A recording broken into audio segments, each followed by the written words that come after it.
Grabe, kahit nakadetain si PRRD, siya pa rin yung number 1 most trusted public official.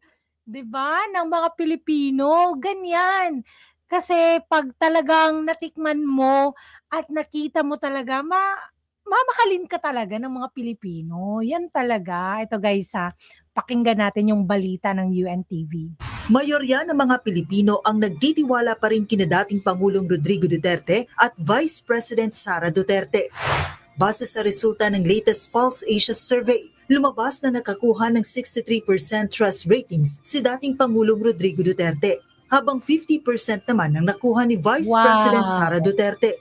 Pinakamataas na trust ratings ng mag-amang Duterte ay nanggaling sa Mindanao na parehong umabot sa 97%. Imagine mo naman kasi, 'di ba, si PRRD siya yung may pinakamataas na rating sa lahat ng presidenteng nag-exit. Kasi 'di ba mostly pag yung presidente parang yung last year or pag pa-exit na sila, sobrang dismaya na yung mga tao, alam mo yung iba galit, yung iba disappointed yun sa mga presidente. Pero kay PRRD guys, pinakamataas na exit rating sa lahat ng presidente sa Pilipinas. Tapos si VP Sara, pinakamataas guy ever as a vice president na nakuha na votes, 32 million. Grabe, mantakin nyo yan, 32 million, o, di ba? Pero siya yung pinapa-impeach ngayon. Ay, nako talaga, ewan ko sa Pilipinas. Samantala, 32% naman ang nakuhang trust ratings ni Pangulong Ferdinand Marcos Jr. 32 plus rating, samantalang si PRRD 63, di ba? Si VP Sara naman ay 50, layo. Sa kaparehong survey, lumabas rin na maraming Pilipino ang hindi sang-ayon sa ginawang pag-aresto kay dating Pangulong Rodrigo Duterte. 58% ang nagsabing hindi sila pabor sa pagdakip sa former president, habang mayroong 26% ang sumang-ayon at mayroong 16% na hindi makapagpasya. Sa usapin naman ng impeachment laban kay Vice President Sara Duterte, 50% ang nagsabing kontra sila sa planong pagpapatalsik sa vice-presidente. May 28% na sang-ayon, habang 21% naman ang hindi makapagsabi kung sila ay agree or disagree sa impeachment.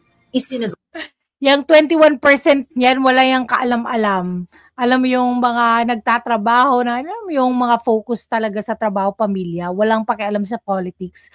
Yan yung 21% na hindi makapag-decide. Gawa ang Pulse Asia survey mula May 6 hanggang May 9 ngayong taon mula sa 1,200 respondents sa pamamagitan ng face-to-face interview. Joanna Nano, UNTV News and Rescue. Grabe maaasahan talaga tong Pulse Asia. Hindi talaga to bayaran, no? Grabe. I salute you, Pulse Asia. Grabe. Tapos ito pa, yung mga paninira na naman, no? Ng mga antay. Sabi dito talaga si Hadrian, Richard Hadrian, sabi niya, less work daw, more trust. Di ba? Patawa-tawa pa na emoji. Tapos, one is literally a detainee and another basically has no job since leaving DepEd in dust. Banana. Tapos may pa suntok-suntok pa na emoji. Kayo guys, agree ba yung masasabi nyo dito kay Richard Hadrian? Naku, kung makasabing basically has no job. Hoy, ganyan ang nangyari dahil lang naman sa binayaran, no?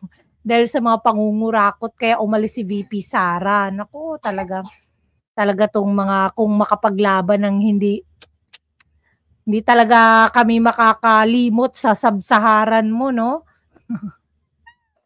Tapos ito guys, sabi naman ni KLC, no, si Kifi Chu, sabi niya, the most trusted public servant ever in contemporary history of the Philippines is detained in a foreign jail. The most trusted current public servant has been impeached by the Congress and will undergo a Senate trial.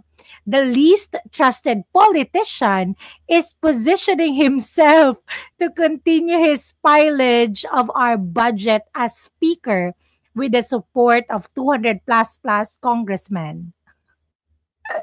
Read again. If this doesn't tell you what you need to know about the circus that is the Philippine government, I don't know what will.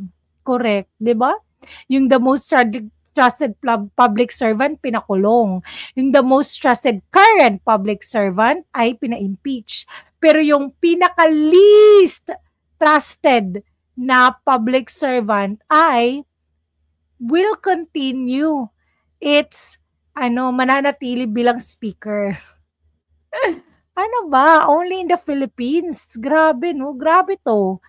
Hindi ko talaga parang hindi ko maintindihan kung anong nangyayari sa mga congressman natin ngayon. Naku, ewan ko na nga ba. Tapos ito pa guys, may nag-comment sabi dito, of course, totoo yan, there will be a time of reckoning at mangyayari yan sa bloodbath. Di ba? Sabi dito, basta guys, ano masasabi nyo dito guys? Anong opinion nyo tungkol sa big trust ng mga Pilipino kay PRRD kahit nakadetain siya, tapos kay BP Sara kahit naka-impeach siya. Pero yung may pinakabababa na trust rating, yun ang nananatili sa posisyon. Grabe, no? Iba? Thank you guys for watching. Don't forget to like and subscribe to my channel. Have a great day. Bye!